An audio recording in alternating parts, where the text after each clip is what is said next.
الرحمن السلام علیکم پیارے بچوں، کیسے ہو آپ لوگ؟ ہم سبق پڑھیں گے مولانا شبلی نعمانی کا سبق ہے ہجرت نبوی صلی اللہ علیہ وآلہ وسلم۔ اس میں جو طریقہ ہوتا ہے تشریح کا وہ میں آپ کے ساتھ شیئر کرتی ہوں، اور اس کے بعد آپ سارے سبق کی جو تشریح ہیں وہ یاد کر لیجئے۔ تو اس کا طریقہ یہ ہوتا ہے تشریح کرنے کا کہ آپ سب سے پہلے حوالہ متن لکھتے ہیں۔ اچھا جی، حوالہ متن میں کیا کیا چیزیں آتی ہیں وہ میں آپ کو بتا دیتی ہوں۔ سب سے پہلے آپ لکھیں گے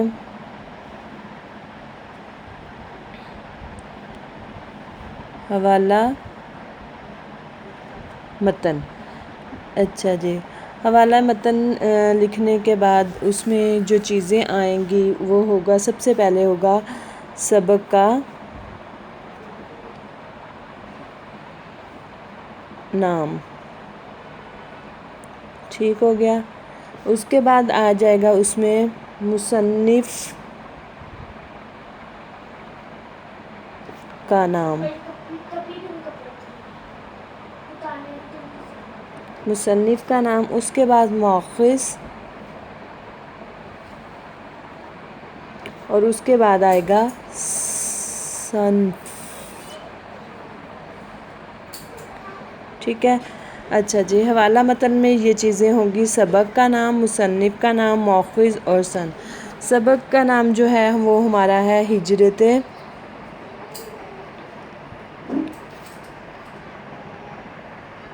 نبوی صلی اللہ علیہ وآلہ وسلم، ٹھیک ہے۔ مصنف کا نام ہے مولانا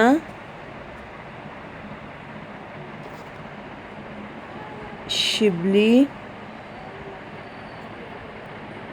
نعمانی، ٹھیک ہے، مولانا شبلی نعمانی ہے۔ مؤخذ اس کا ہے سیرت نبوی صلی اللہ علیہ وآلہ وسلم، یعنی کہ یہ کس ان کی مولانا شبلی نعمانی کی کس کتاب سے لیا گیا۔ اور صنف کیا ہے؟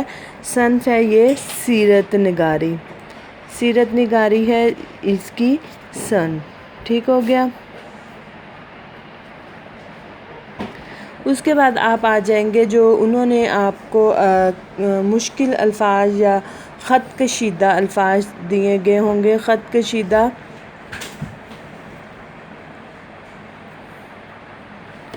الفاظ کے آپ معنی لکھیں گے، جتنے بھی خط کشیدہ الفاظ ہوں گے ان کے معنی لکھنے کے بعد آپ آ جائیں گے سیاق و سباق، ٹھیک ہے۔ سیاق و سباق میں آپ سیاق کا مطلب ہوتا ہے عربی زبان کا لفظ ہے جس کا مطلب ہے کہ ربط مضمون، یعنی کہ اس مضمون کے ساتھ آپ کا تعلق، یعنی کہ آپ شروع میں جو بھی اس سبق میں پڑھا ہے اس کے بارے میں لکھیں گے۔ اور سباق بھی عربی زبان کا ہی لفظ ہے اور اس کے معنی ہے دوڑ میں آگے بڑھنا، سبقت لے جانا وغیرہ۔ تو سیاق و سباق میں آپ سبق کے شروع کا تھوڑا سا حصہ لکھیں گے اور اینڈ والا حصہ لکھیں گے۔ یہ سیاق و سباق جو ہے کم سے کم 6 سطور پر مشتمل ہو اور زیادہ سے زیادہ 10 پر، اور اس میں آپ پورے سبق شروع میں اور تھوڑا سا اینڈ کا پوائنٹ اپنے الفاظ میں اس طرح سے لکھیں کہ 6 سطروں میں آپ کا پورا ہو جائے یا زیادہ سے زیادہ 10 میں۔ اور اس کے بعد آپ آ جائیں گے سیاق و سباق آپ 6 یا 7 لائنوں میں لکھنے کے بعد آپ آ جائیں گے تشریح پہ، ٹھیک ہو گیا۔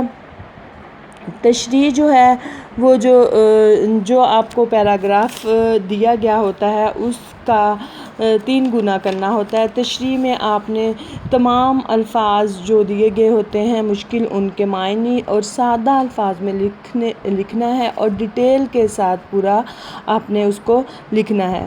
اس طرح کرتے کرتے آپ لوگ سارے سبق کی جتنے بھی پیراگراف ہیں ان کی تشریحیں لرن کر لیں، اور اس کے بعد اور اس کے ساتھ ساتھ میں آپ کو بتاؤں گی کہ آپ نے خط نمبر 1 کرنا ہے۔